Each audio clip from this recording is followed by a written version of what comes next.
Hey guys, welcome to the Thursday edition of the Vinyl Den, your channel for record collecting by record collectors. My name is Nick. Today I'm going to talk a little about Record Store Day, but not really about the releases or anything, because Record Store Day is only a couple of days away. Today I'm going to be talking more about the structure of Record Store Day and what I hope to see happen moving forward. If you haven't done so yet, make sure you click on that link down below. Go check out the Vinyl Den Facebook group. Just a cool place to continue the music conversation. There's also a couple other links down there. There's one for the Vinyl Den merch page, where we have t-shirts and sweatshirts. There's a link for the Vinyl Den Spotify and Apple Music playlists, where every week we're just compiling music that we're talking about here on the channel, putting it together on a nice playlist for everyone to enjoy. And there's also a link for the Vinyl Den Patreon page. If you want to support the show, it's always greatly appreciated. You can support the show for as little as $1 a month. Of course, if you enjoyed the episode, make sure you give me the old thumbs up. Hit that subscribe button down below. Make sure you hit that notification bell so you're notified every time I release new episodes. So prior to 2020, Record Store Day, since its inception, has been the third Saturday in April, unless that weekend also happens to coincide with Easter, and then if it does, I think it gets moved up a week. But it's always the second or third week in April. And then 2020 happened, everything got kind of closed down and locked down, and so Record Store Day had to kind of do some different things. So in 2020, they did these, I think it was July, August, and September, or maybe it was August, September, and October, something like that. They broke Record Store Day up into 3 drops. I don't remember exactly what the months were. And then last year, they kind of did a similar thing. They broke up into 2 drops, and then, of course, we still had Record Store Day Black Friday. So I was kind of looking forward to see what they were going to do this year for Record Store Day. And what they decided to do was to have this, to kind of bring it back to what Record Store Day was, just have it as a one-day celebration. But they decided to do something a little different this year, because with everything we've seen over the last couple of years, with all these delays and albums being pushed back weeks to months, you know, I know that there's a couple people in the Facebook group that they've had albums that have been pushed back 6 or 7 months now. So from the original release date. So, you know, we're seeing all these crazy delays. So they decided to take Record Store Day and do it as the one day event. But they also added this June drop as kind of a catch-all for anything that didn't make it to the original Record Store Day.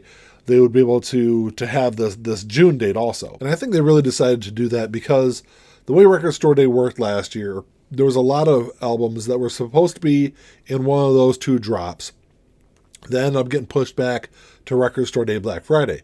And then Record Store Day Black Friday came, and a lot of those titles had been pushed back again. And then they were released on random days in December and January.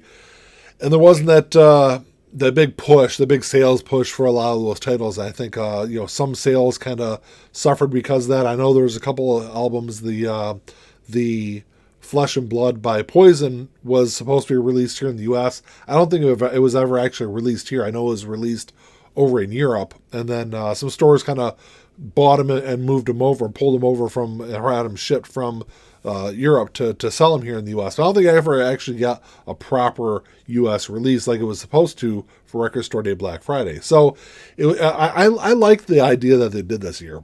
And I know a lot of people are like, hey, I'm tired of having multiple Record Store Days.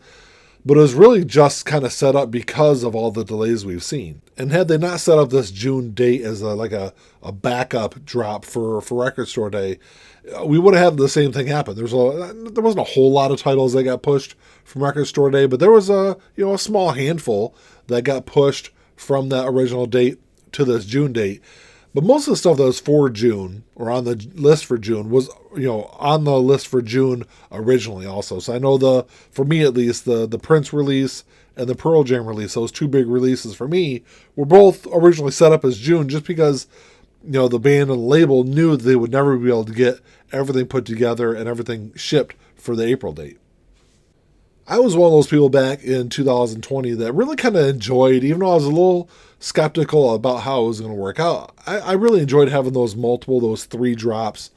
But after kind of looking back on it, 3 was probably a lot. So I think moving forward, I really think that Record Store Day should at least kind of stick with this model.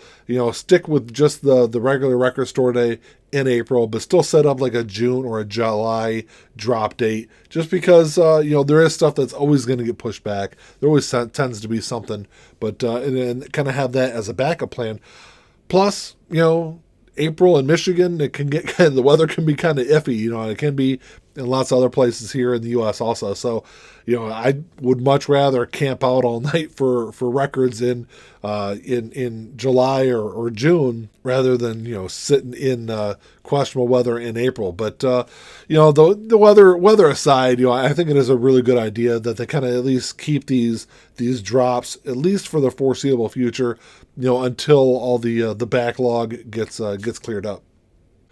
I don't know. Let me know what you guys think. Like I said, I would like to see them kind of keep the pattern, the 2022 version of Record Store Day, kind of moving forward, at least for the next couple of years until everything's worked out. Just because, like I said, I don't want to see things get pushed back, and then then you're trying to fight to find out when the release date is, and trying to hunt down copies out in the wild at some other random date. But like I said, drop me a comment, let me know what you guys think. I know there's some people out there that for one reason or another, they really don't like the multiple drops, and it ends up being too much, I think, over the course of the year, especially, like I said, back in 2020 when we end up having 4 Record Store Days, and I remember what it was in a 4 or 5 month span. That did kind of seem like a lot, and I think it ended up being too much, but I kind of like the way they kind of structured it this year with that just one extra date. But like I said, drop me a comment, let me know what you guys think. If you enjoyed the episode, make sure you give me a thumbs up, hit that subscribe button down below, and that's all I got. Until next time, keep on spinning. Peace.